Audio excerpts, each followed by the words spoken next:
Boa tarde, pessoal. Tudo bem com vocês? Olha o pessoal chegando aí, todo mundo pontual.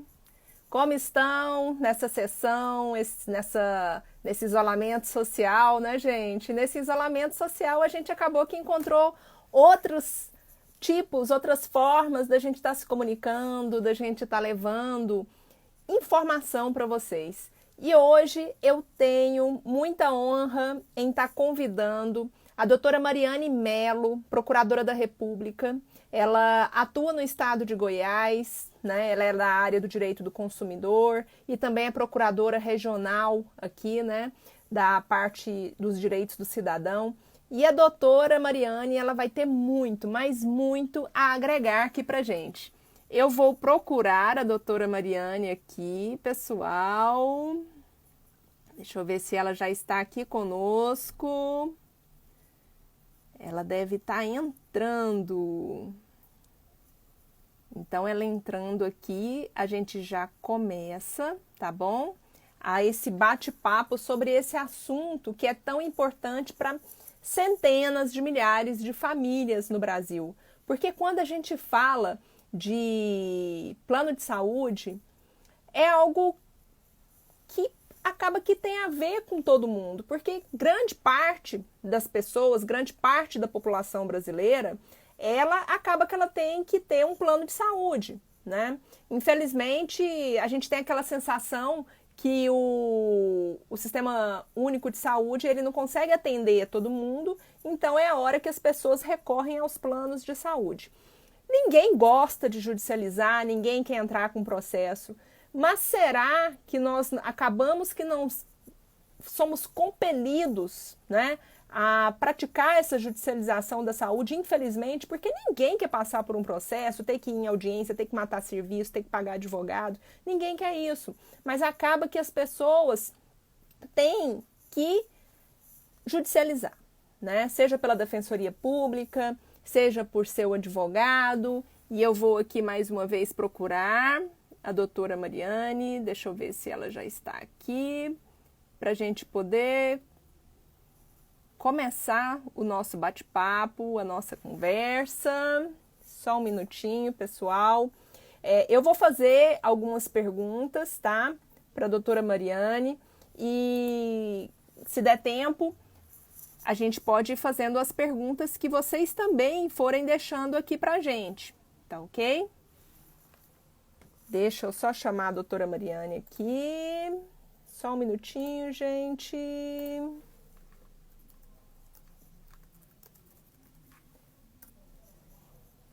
Ok, ela já vai entrar.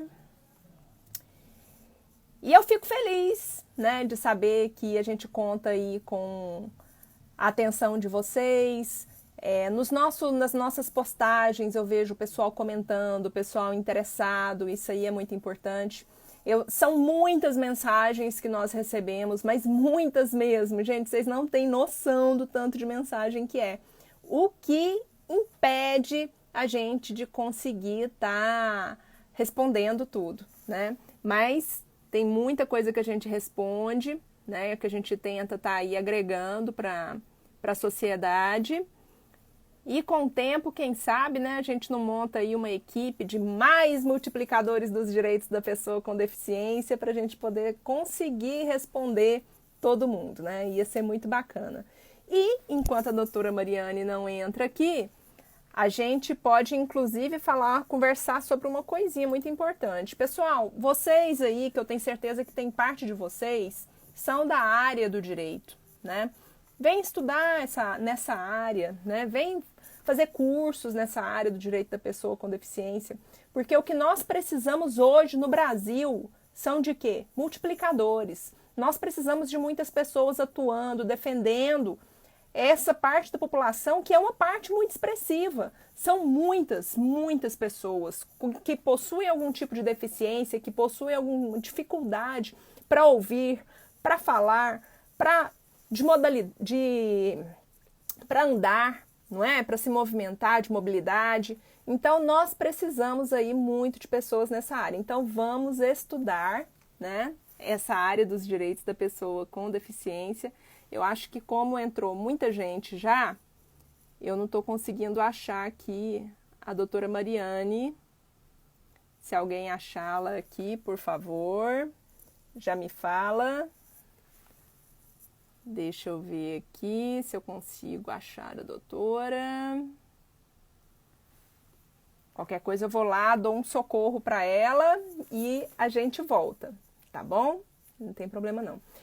Podem, quando ela entrar, a gente estiver conversando, fiquem à vontade para poder colocar aí as dúvidas que vocês têm, que aquilo que der tempo da gente fazer, a gente faz, tá bom? E depois eu vou postar para vocês, quem ainda não teve acesso, eu já postei, mas eu vou postar de novo para vocês o número da ação civil pública que a gente vai falar agora, tá? Deixa eu falar aqui com a doutora.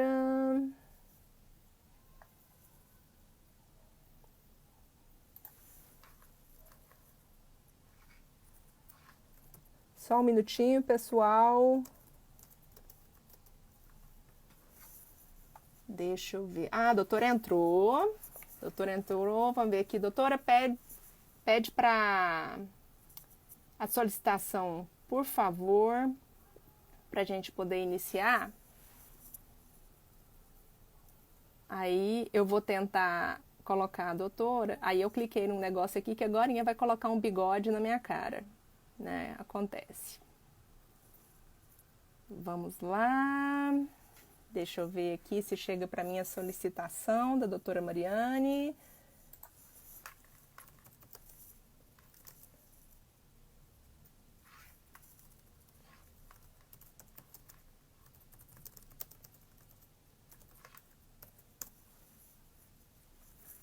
Vamos lá, pessoal.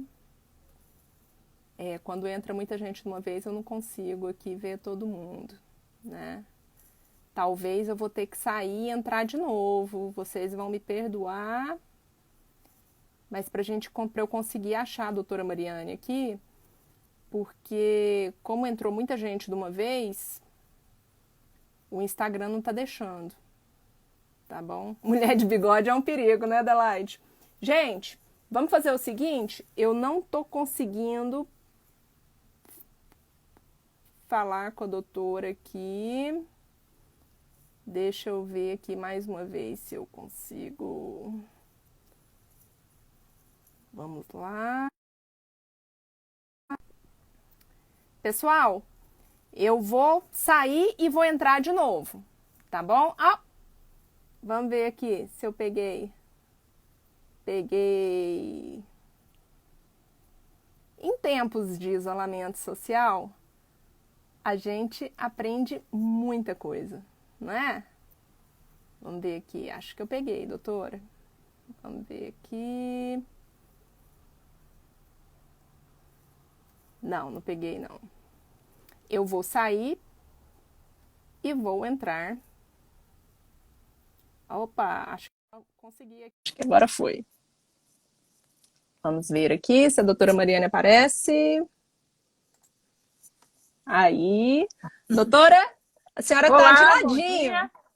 Tá de ladinho. Hã? Vira Vou o seu virar a tela. celular. Aí. Agora ficou muito alto, peraí. Ficou. Melhorou? Tá ótimo, tá ótimo. Então eu tava aí, aqui. Não, que isso. A gente tá acostumado com isso, né? Com quem que não acontece? Eu tava aqui comentando com o pessoal, né, que a doutora Mariane Mello é nossa procuradora federal aqui no estado de Goiás, atua na área do direito do consumidor e está aí também atuando, né, na Procuradoria Regional dos Direitos do Cidadão. E eu tenho a honra, né, de poder participar de reuniões com ela, pessoa muito engajada. Nessa área da educação também está muito engajada e sempre aberta, né, para a gente estar conversando, para a gente estar discutindo esses assuntos de inclusão escolar, inclusive. E hoje, doutora, a gente não poderia falar de outro assunto senão aquele que está bombando no Brasil inteiro e que todo mundo quer saber sobre os resultados da ação civil pública que foi aí proposta, né, em face da ANS. Doutora, o que acontece hoje? Eu estava aqui comentando com o pessoal que, infelizmente, as pessoas elas se veem compelidas, obrigadas a judicializar. Na verdade, ninguém quer judicializar. Quem que quer pagar advogado, ou mesmo que seja lá na defensoria, passar, matar serviço, ter que participar de audiências, ter que passar pelo desgaste, né, de uma ação judicial? Ninguém quer. Mas, infelizmente, parece que a população, em especial as famílias das pessoas com transtorno do espectro autista, eu estou falando das famílias porque a grande maioria dos casos são pais que entram representando os seus filhos, né? E hoje, doutora, como é que está essa questão aí? Como que as operadoras dos planos de saúde, como que elas estão se portando e como que o judiciário está enxergando essa posição dos planos de saúde? Bom dia, Taqueda, bom dia a todos. É um prazer e uma honra ter a oportunidade de discutir um assunto que me é tão caro com vocês, com seus ouvintes. Eu trabalho em 2 ofícios, né, que é o ofício do consumidor e também sou procuradora regional dos direitos do cidadão. Essa questão da tutela dos direitos do cidadão é uma questão que me é muito cara.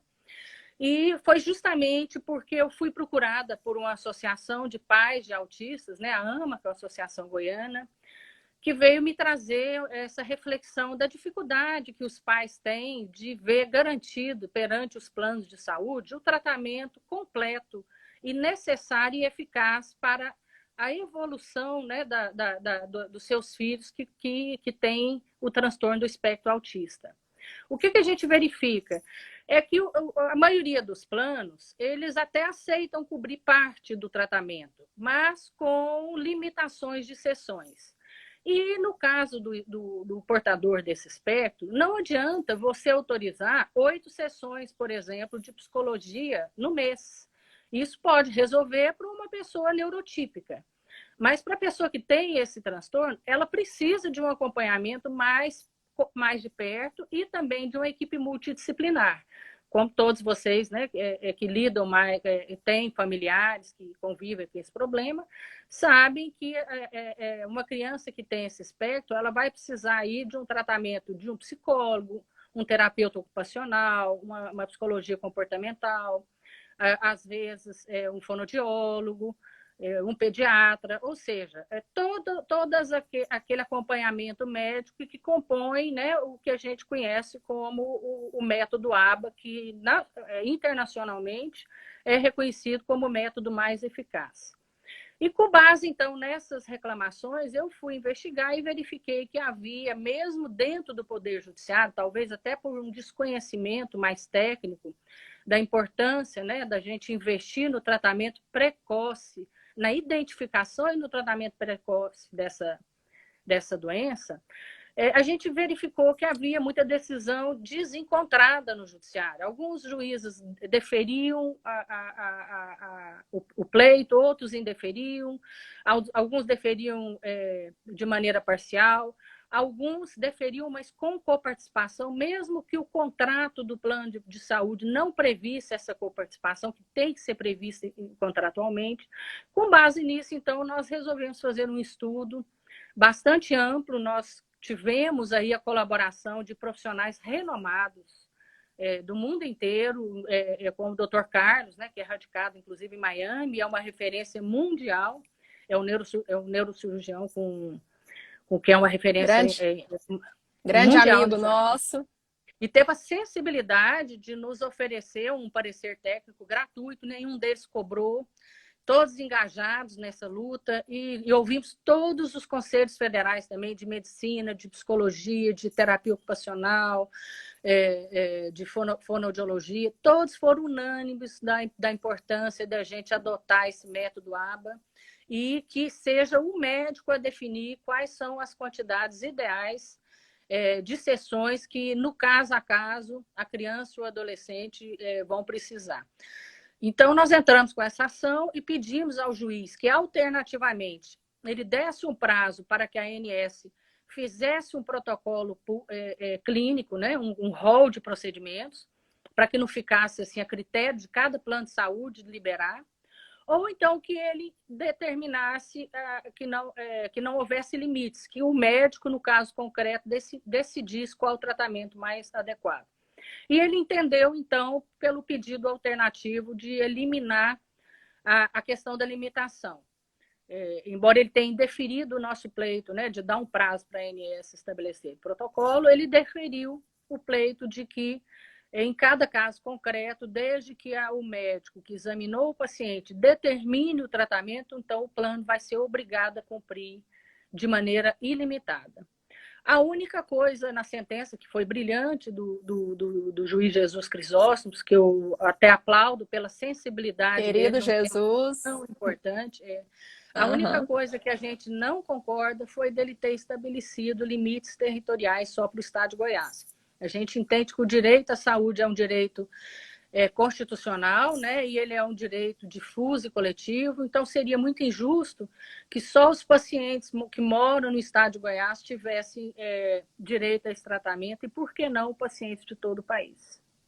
E estamos aqui, doutora, com pessoas do Brasil inteiro, né? Nós temos aí os nossos seguidores do Brasil inteiro, de fora do Brasil, e com certeza eles estão aí preocupados, né?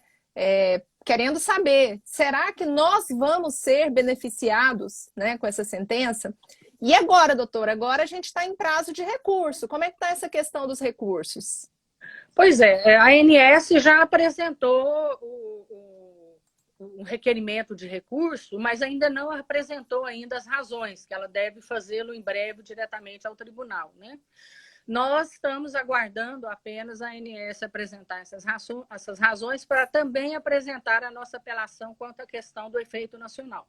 Só que fomos surpreendidos ontem com a decisão do ministro Alexandre, do Supremo, de Moraes, que mandou suspender todos os recursos, né, que enfrentem essa questão da territorialidade do artigo 16 da Lei de Ação Civil Pública, até que o Supremo entenda sobre a constitucionalidade ou não do artigo 16, que, para quem não é da área jurídica, é um artigo que autoriza, em alguns casos, que o juiz limite, né, os efeitos territoriais da sua decisão, que foi exatamente o caso da nossa ação civil pública. Então, o que eu vislumbro é que, mesmo que a gente apele dessa decisão, o tribunal vai ter que suspender o julgamento, né, dessa apelação nossa, Exato. até que o pleno do Supremo defina sobre a eventual constitucionalidade ou não. Mas o nosso entendimento é que, como neste caso a sentença já foi proferida, até que o Supremo discipline de modo diverso, a ANS tem obrigação de cumprir o que foi estabelecido na sentença. Exato. O que vai ser suspenso são os efeitos de um eventual recurso, e não da sentença. Então, de acordo com a decisão do ministro Alexandre de Moraes de ontem, está suspenso, então a sentença ela está valendo. E o pessoal está querendo saber, e o pessoal está perguntando, e o pessoal que tem aí ações tramitando na justiça estadual, né? Tanto aí no primeiro grau como no segundo grau, como é que fica, doutora? Qual vai ser a relação dos resultados dessa sentença lá no federal, né? Aqui no âmbito estadual?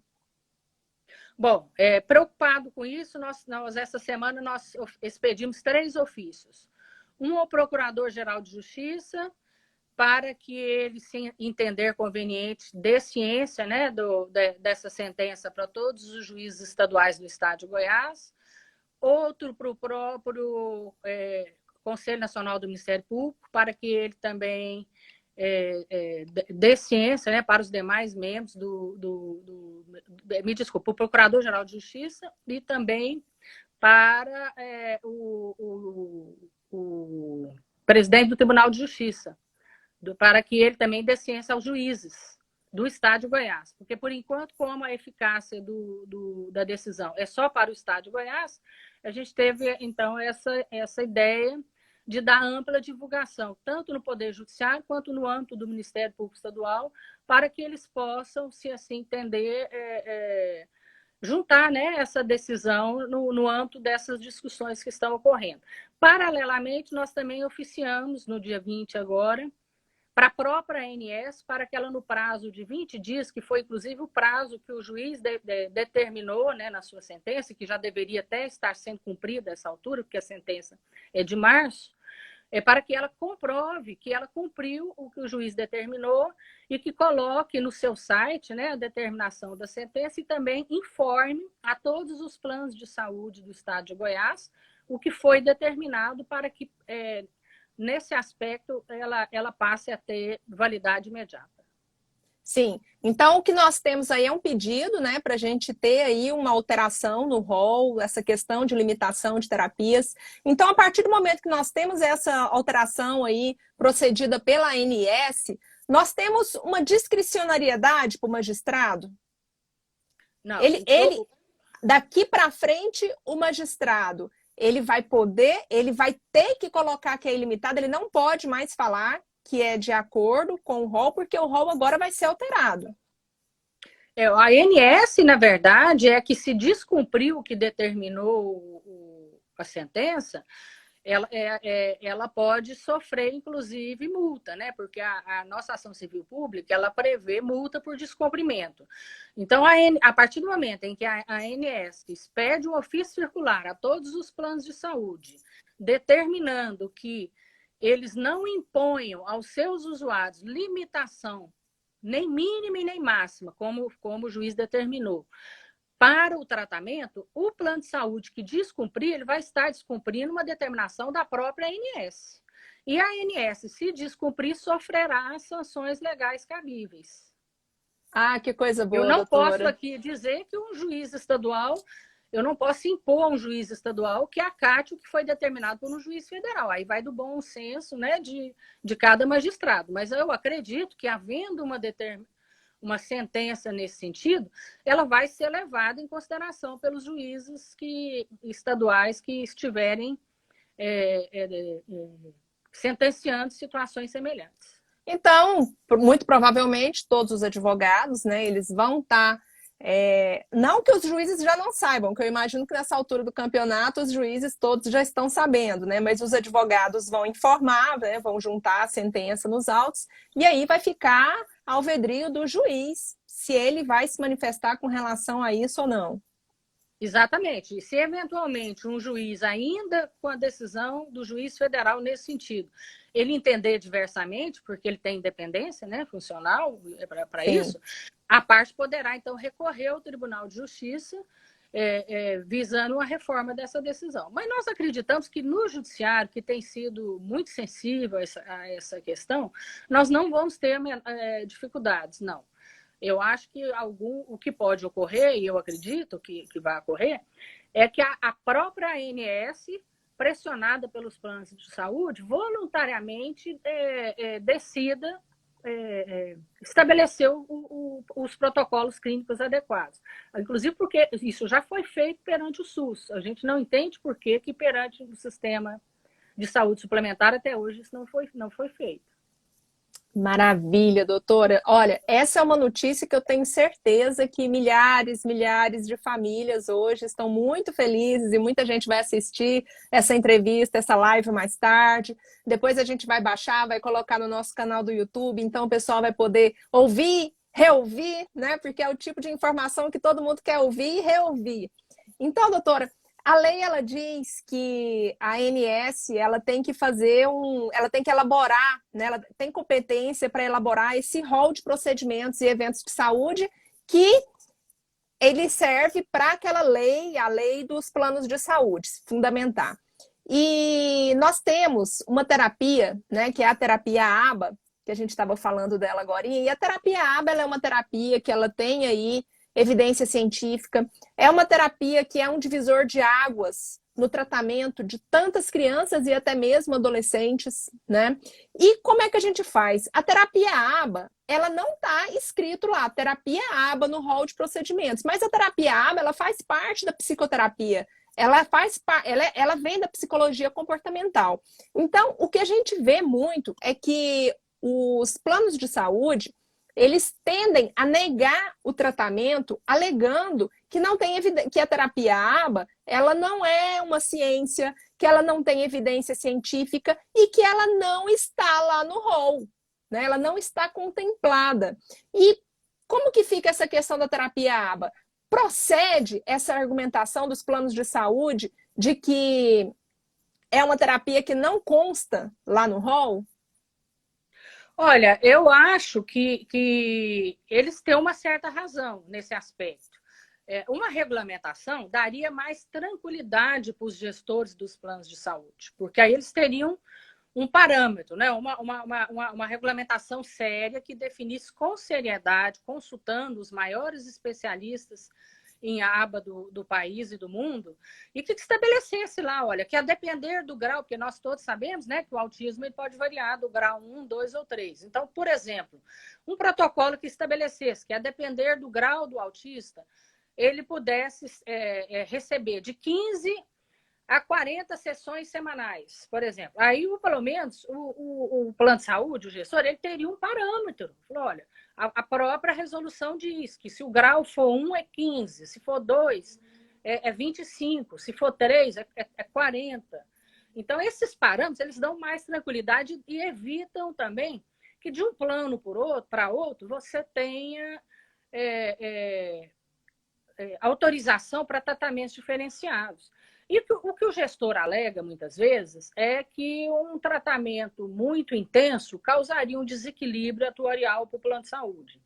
O que a gente tem que ver é o seguinte, é que um portador de autismo que não receba um tratamento adequado na primeira infância, ele vai dar economicamente um gasto a vida inteira para esse plano de saúde. Porque ele, a depender do grau do autismo, sem tratamento, ele vai ser um dependente da família, do Estado e do plano de saúde eterno.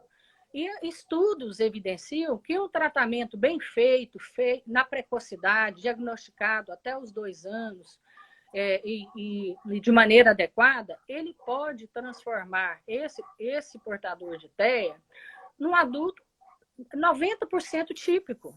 É quase Funcional, né? Uma pessoa bem funcional. mais funcional. Bem, mas muitas vezes, inclusive, que a sociedade mal vai perceber que ele tem que ele tem esse transtorno. Então, vai ser uma pessoa que vai poder trabalhar, vai poder produzir. Então, no longo prazo, esse gasto que o plano vai ter no curto prazo, ele no longo prazo, ele é compensado desse aspecto. Então, essa questão econômica tem que ser vista de uma maneira macro. Inclusive, esse Dr. Carlos, nos Estados Unidos, ele fez um estudo em que ele disse o seguinte, que nos Estados Unidos, milhões são gastos, são perdidos com pais de crianças autistas que deixam de trabalhar e deixam de produzir e ficam em casa para cuidar a vida inteira dessas crianças.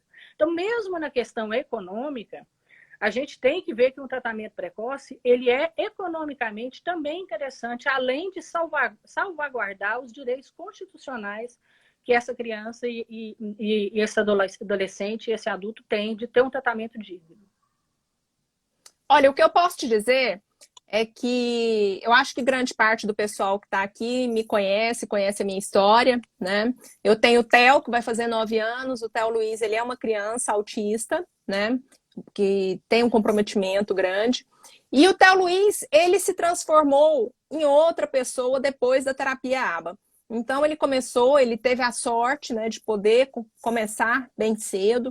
E hoje o Theo Luiz faz coisas que muito provavelmente ele não faria, né, se ele não tivesse aí há tanto tempo fazendo terapia ABA, de forma, inclusive, intensa. Porque a terapia ABA, ela é uma ciência que necessita ser aplicada de forma intensa, né? O interessante dela é que ela é aplicada aí no ambiente incidental, né? No ambiente em que o indivíduo vive, e isso tem colaborado muito, inclusive para que ele possa ter a inclusão escolar, né? A partir do momento que aquele indivíduo com TEA, ele tem o tratamento adequado, ele consegue ser inserido, né, da forma mais adequada possível na sociedade. E a inclusão escolar, ela se torna, né, muito melhor. Inclusive, nos tratamentos, doutora, a gente tem aí tantos profissionais tão envolvidos com a causa que eles fazem um acompanhamento com as escolas, que é muito importante, conversa com o professor, orienta o professor de apoio, né? E aí, quando a gente tem aí aquela tríade, né, funcionando, aquela tríade da família, da escola e dos terapeutas funcionando ali com harmonia, a gente tem grandes chances, né, desse indivíduo ele alcançar a vida adulta de uma forma com mais autonomia, com mais funcionalidade, que é o que a gente busca. Infelizmente, a gente sabe que a grande maioria da população brasileira não tem condições de ter os seus terapeutas, mas no que pesa o fato de grande parte não ter condições de ter terapia, existem aqueles que conseguem nas associações, que conseguem nas APAES, nas associações Pestalozzi, em outras associações, que hoje têm reconhecido que a terapia ABA ela é fundamental, é um dos tratamentos que nós temos aí mais eficazes, né? Então, doutora, eu fico muito feliz com a sua presença aqui no nosso canal, foi ótimo estar podendo esclarecer para o pessoal o que era essa ação civil pública, qual era o objetivo dela, né? O que conseguiu e o que se espera. E eu vou abrir para você poder se despedir, para poder fazer as suas considerações finais, né? Mas já deixando assim o meu muito obrigada. Quando eu te convidei, você aceitou assim na mesma hora e tenho certeza que isso foi importante para muitas, mas muitos lares, tá? Olha, eu quero agradecer muito, dizer que o Ministério Público vai continuar vigilante nessa questão. Eu trabalho também na área da educação, essa questão da inclusão social e na escola, do portador de deficiência, seja ela qual for, também é uma questão que me é muito cara e que eu acho que o caminho é esse, da inclusão na educação, da inclusão social. O autista ele tem todo o direito de uma criança neurotípica, não pode sofrer nenhum tipo de discriminação. E depois que eu entrei com essa ação, eu tive a oportunidade de conhecer várias mães de crianças autistas e eu vejo o seguinte, que são crianças que também estão de parabéns porque têm mães maravilhosas, como é o seu caso, como é o caso também da Viviane Atalá, que é juiz estadual, do Dr. Carlos. Nossa querida. Que são pessoas muito queridas e que a gente verifica o seguinte, que sorte que essas crianças têm de ter mães assim tão engajadas e que lutam também, né? Essa luta que é da sociedade, que é de todos nós.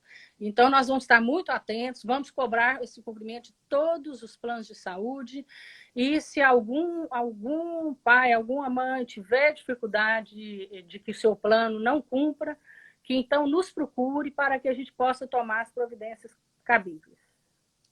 Então, fica o recado aí, pessoal. Olha, se tiver alguma dificuldade, às vezes o seu representante legal, o seu advogado está tentando lá, não está conseguindo, porque o entendimento não está sendo aquele que deveria ser, né? Vamos procurar, então, aí os nossos órgãos de defesa e já ficou aí aberto já o Ministério Público Federal aqui na unidade de Goiás, né? Doutora, muito obrigada. Pode, fica à vontade. Eu queria dizer uma última coisa. Estatisticamente, a gente fez um estudo para ajuizar essa ação e nos Estados Unidos foi feito um censo e apurou-se que lá uma a cada 59 crianças americanas é portadora de TEA. Estima-se que no mundo a percentagem seja muito parecida. Há um outro estudo que diz que nos próximos 10 anos toda família vai ter pelo menos um portador de TEA. Então, gente, é muito séria essa questão. É uma questão que precisa ser tratada, é uma questão de saúde pública. O que acontecia antigamente, muita gente pergunta, mas é que antigamente a gente não conhecia ninguém. É porque essas pessoas não eram diagnosticadas, né?